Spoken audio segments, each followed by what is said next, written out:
Hello friends, innovative destruction में आपका स्वागत है। तो आज एक बहुत बड़ा सवाल जो है, जो बहुत सारे लोग पूछ रहे हैं कि आपने क्या चुना था। मतलब जब बेल्ट्रॉन का फॉर्म भरा रहा था तो उस समय क्या आपने कौन सा ऑप्शन चुना था, इंग्लिश हिंदी या सिर्फ इंग्लिश। तो ऐसे बहुत सारे लोग हैं जो कि इनमें से कोई भी ऑप्शन चुन सकते हैं और उनको कन्फ्यूज़न हो रहा है कि किन का सिलेक्शन होगा। तो ये वीडियो उन सब के लिए है जो कि ऐसा सोचते हैं और उनको किसी बात का डिमोटिवेशन या फिर दिक्कत है। तो आप इस वीडियो को लास्ट तक देखिएगा, आपका सारा कन्फ्यूजन दूर हो जाएगा। जो लोग चैनल पे नए हैं, चैनल को सब्सक्राइब कर दीजिएगा। मैं इस तरह का बेल्ट्रॉन या बाकी और भी सरकारी एग्ज़ामों से रिलेटेड न्यूज़ लाता रहता हूँ जो आपके लिए बहुत लाभप्रद हो सकता है। तो चलिए आगे बढ़ते हैं। सबसे पहले एक बात बताना चाहते हैं, जो पिछले वीडियो में मैंने बताया था कि महिलाओं SC ST कैंडिडेट्स को टाइपिंग और MCQ दोनों में छूट मिलेगा। तो वो बात को लेके बहुत सारे लोगों को ये प्रॉब्लम हो गया था कि ऐसा नहीं होता है।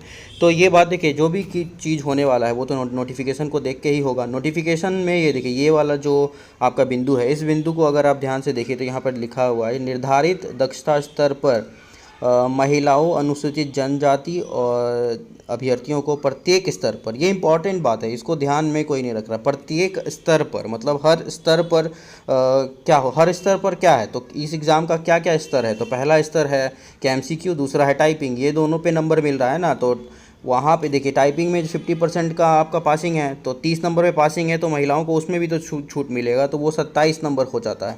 उसके बाद हर एक स्तर बोला है तो टाइपिंग में भी छूट मिलना चाहिए, और टाइपिंग में छूट मिलेगा तो उसमें भी जो 25 का आपका हिंदी का है जिस पे मेरिट बनेगा, अगर इस पर 10% और कम कीजिएगा तो ये 22.5% हो जाएगा।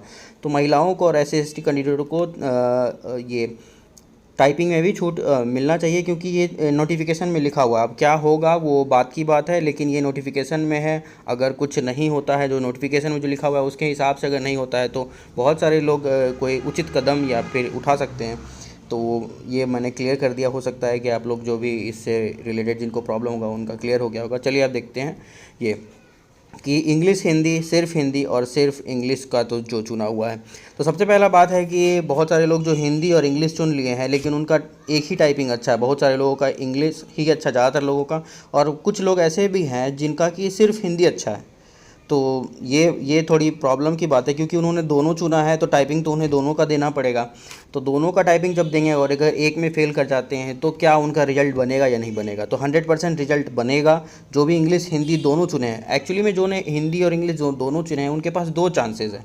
क्योंकि अगर आप इंग्लिश में फ़ेल हो जाते हैं और हिंदी में पास कर जाते हैं तो भी आपका रिजल्ट हो जाएगा, और अगर आप हिंदी में फ़ेल हो जाते हैं और इंग्लिश में पास हो जाते हैं तो भी आपका रिजल्ट हो जाएगा। पर यहाँ पर अगर आप नीचे देखें तो अगर इसने सिर्फ हिंदी चुना है ना, हिंदी चुना है, तो यहाँ पर इसके साथ इनके पास सिर्फ एक ही चांसेस है कि ये सिर्फ हिंदी में ही पास कर सकते हैं। तो ये सिर्फ हिंदी में अगर पास करेंगे तभी इनका रिजल्ट होगा, क्योंकि इंग्लिश तो इन्होंने चुना ही नहीं है तो इनका टाइपिंग होगा ही नहीं। तो वहाँ पर इनको दिक्कत हो सकती है। लेकिन अगर जिन्होंने सिर्फ हिंदी चुना है तो उनको पता होगा कि मेरा हिंदी का स्पीड अच्छा है, तो उनका रिजल्ट हो जाने वाला है। सिर्फ इंग्लिश वाले भी हैं तो उनका भी रिजल्ट होगा। मेरिट का बात है तो आपने इधर देखा था कि यहाँ पर अगर आप देखें तो इसमें देखिए, यहाँ पर लिखा हुआ है कि हिंदी टाइपिंग परीक्षा में प्राप्तांक, यहाँ पर लिखा हुआ है देखिए, हिंदी टाइपिंग परीक्षा के प्राप्तांक के अनुक्रम पर मतलब आपका मेरिट बनेगा और उसी में नंबर। तो हिंदी टाइपिंग पे आपको नंबर दिया जाएगा, उस नंबर के आधार पे आपका मेरिट बनेगा। तो अब यहाँ से इनका प्रॉब्लम है कि अब इनके पास तो हिंदी है, इनके पास हिंदी है, पर इनके पास हिंदी नहीं है। तो इनको अब ये प्रॉब्लम हो सकता है कि सर मेरा तो हिंदी का है ही नहीं, तो शायद हो सकता है कि मेरा रिजल्ट ना हो। अगर ऐसा बात होता तो ये ऑप्शन देता ही नहीं ना बेल्ट्रॉन। ये ऑप्शन दिया गया था, इसका मतलब है कि आपका सिलेक्शन होगा। और इंग्लिश जिन्होंने किया है मेरिट में वो नीचे हो सकते हैं, पर अब आगे आपके लिए भी है कि हो सकता है कि आपका भी सिलेक्शन पहले हो जाए। कैसे होगा उसके लिए आपको वीडियो को लास्ट तक देखना होगा।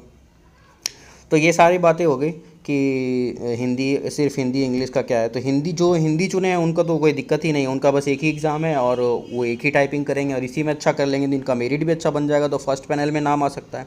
तो फर्स्ट पैनल में नाम आने के लिए मैंने पिछले वीडियो में बता दिया था कि कितना स्पीड और क्या होगा। तो चैनल को सब्सक्राइब करके वीडियो को लाइक करके आप चैनल पर चले जाइए और वो वीडियो देख लीजिए कि आपको कितना मिनिमम स्कोर करना पड़ेगा, तब आपका फर्स्ट पैनल में नाम आ जाएगा। ठीक है, महिलाएँ SC ST सबके लिए वहाँ पर दिया गया था। तो मुझे लगता है इसमें सारी बातें क्लियर हो गई। अगर मैं कोई बात भूल गया हूँगा तो आप कमेंट सेक्शन में पूछ लीजिए, तो मैं उसको क्लियर कर दूँगा। ठीक है। तो यहाँ पे यही बताने ये वाला इसी के लिए था कि इसमें लिखा हुआ है कि हिंदी पे टाइपिंग होगा, और इसमें कहीं नोटिफिकेशन में ये कहीं नहीं लिखा हुआ है कि आपको हिंदी लेना ही लेना है, अगर आप हिंदी नहीं लेते हैं तो आपका सिलेक्शन नहीं होगा। पर अब देखिए अब करना क्या है, मतलब अब तो बहुत सारी बातें चल रही है ना यूट्यूब पे कि सेकंड का सिलेक्शन होगा नहीं होगा, कोई कुछ बोल रहा है, जैसे कोई बहुत बड़े बड़े यूट्यूब चैनल जो है वो कह रहे हैं कि जो इंग्लिश हिंदी चुना है उन्हीं को प्रेफरेंस मिलेगा। तो बहुत सारे लोग डिमोटिवेट हो गए कि हो सकता है कि शायद मैंने गलत ऑप्शन चुन लिया है, दिक्कत हो जाएगा। बहुत सारे लोग वो जो कि हिंदी इंग्लिश दोनों चुन लिए हैं, अब उनका एक ही टाइपिंग हो रहा है, तो वो ज़बरदस्त मतलब डिमोटिवेट है कि यार मैंने गलती कर दिया कि मुझे दोनों नहीं चूज़ करना चाहिए था, मेरा इंग्लिश ही अच्छा था तो इंग्लिश ही चूज़ करना चाहिए था। पर ऐसा कोई दिक्कत नहीं है, डिमोटिवेट होने का कोई बात नहीं है, क्योंकि अब तो टाइम निकल गया, मतलब आपने फॉर्म भर दिया, फिलअप हो गया, और ऐसे भी कोई दिक्कत है ही नहीं, आपने दोनों भरा है, आप किसी में ही पास कीजिए, आपका मेरिट बनेगा। बस आपका हिंदी अगर अच्छा हो जाता, हिंदी में अगर आप पास कर लेते, उसमें अच्छा स्कोर हो जाता, तो आपका मेरिट पहले बन जाता। अगर आपका हिंदी है तो कोई दिक्कत नहीं है, और डिमोटिवेट नहीं होना है। वैकेंसी देखिए बढ़ भी सकता है, क्योंकि और वैकेंसी बढ़ेगा तो हो सकता है कि एकाएक बहुत सारे लोगों का वैकेंसी हो जाएगा। और इलेक्शन का भी समय आने वाला है, क्योंकि आपको पता है कि 2025 में इलेक्शन होगा, और इलेक्शन के समय आपको पता है कि ऑपरेटर्स का कितना ज़्यादा काम हो जाता है, कितना ज़्यादा डाटा को इधर से उधर करो, यहाँ से ये टाइप करो, ये लेटर वो लेटर, बहुत ज़्यादा काम बढ़ जाता है। लोगों टीचर्स से लेके बहुत सारे जो एम्प्लॉयज़ होते हैं जो कि सेंट्रल रेल में भी होते हैं, उनको भी जॉब मतलब कि बिहार इलेक्शन के बूथ वगैरह में काम करना पड़ता है। तो उस समय वैकेंसी जो है वर्कलोड ज़्यादा बड़ा हो रहता है, तो उस समय हो सकता है कि गवर्नमेंट जो है ऐसा कुछ स्टेप ले जिससे कि बेल्ट्रॉन में वैकेंसी को बढ़ा के लोगों को ज़्यादा नियुक्त किया जाए। तो ये बातें हैं, और जब भी वैकेंसी बढ़ जाएगा तो फिर लोग जो है वो अगर ऊपर से हिंदी वाले जो मेरिट से वो ख़त्म हो जाएंगे, तो फिर नीचे इंग्लिश वाले ही ना आगे बढ़ेंगे, ठीक है। और ऐसा भी नहीं है कि जैसे मान लीजिए कि कुछ ऐसा डिपार्टमेंट होता है उसमें इंग्लिश टाइपिंग को ही प्रेफर किया जाता है, जैसे कि हाई कोर्ट में क्या होता है कि सारा काम इंग्लिश में होता है, हिंदी में भी होता है, लेकिन ज़्यादातर जो उसमें ऑपरेटर्स का जो टाइपिंग वगैरह का काम होता है वो इंग्लिश में होता है, क्योंकि वो हाई कोर्ट में इंग्लिश ही ज़्यादा मान्य है, इंग्लिश ही मान्य होता है। तो हाई कोर्ट वगैरह में अगर कुछ इस तरह का वैकेंसीज आती है तो उसमें फिर कौन कौन देगा, क्योंकि जो बेल्ट्रॉन है ये डिफरेंट जो डिपार्टमेंट्स होता है उसमें से जो वैकेंसी मांगी जाती है उसमें बच्चों मतलब कि स्टूडेंट्स को पूर्ति करता है। तो कहीं मतलब कि वैकेंसी जो है वो तो कहीं से भी आ सकती है ना। तो यही सब है। और अब देखिए ये जो प्रॉब्लम हो रहा है कि बहुत सारे लोग ना ऐसे चिंतित हैं कि मेरा ये सिलेक्शन हो गया वो हो गया, सिलेक्शन होगा कि नहीं, पैनल में आएगा कि नहीं आएगा। तो ये प्रॉब्लम है क्योंकि फल की चिंता कर रहे हैं हम लोग। तो फल की चिंता मत कीजिए, ऐसा मतलब भगवत गीता में भी लिखा हुआ है कि फल की चिंता ही से ही प्रॉब्लम होता है। अभी जैसे बहुत सारे लोग डिमोटिवेटेड है, क्यों? क्योंकि वो फल पे ओवर थिंकिंग कर रहे हैं कि अब क्या होगा, मतलब ऐसे होने वाला है ऐसे होने वाला है। अब देखिए एग्ज़ाम होने वाला है, अब डेट इतना जल्दी आ गया है, और बहुत सारे लोग जो इस बात को लेके चिंतित थे कि एग्ज़ाम कब होगा, एग्ज़ाम हो क्यों नहीं हो रहा है, क्यों नहीं हो रहा है, इतना दिन हो गया। अब एट ए टाइम जब एग्ज़ाम आ गया तो बहुत सारे लोगों को प्रॉब्लम है, उनका टाइपिंग का प्रॉब्लम चल रहा है। तो ऐसे तो प्रॉब्लम हमेशा ही रहेगा ना।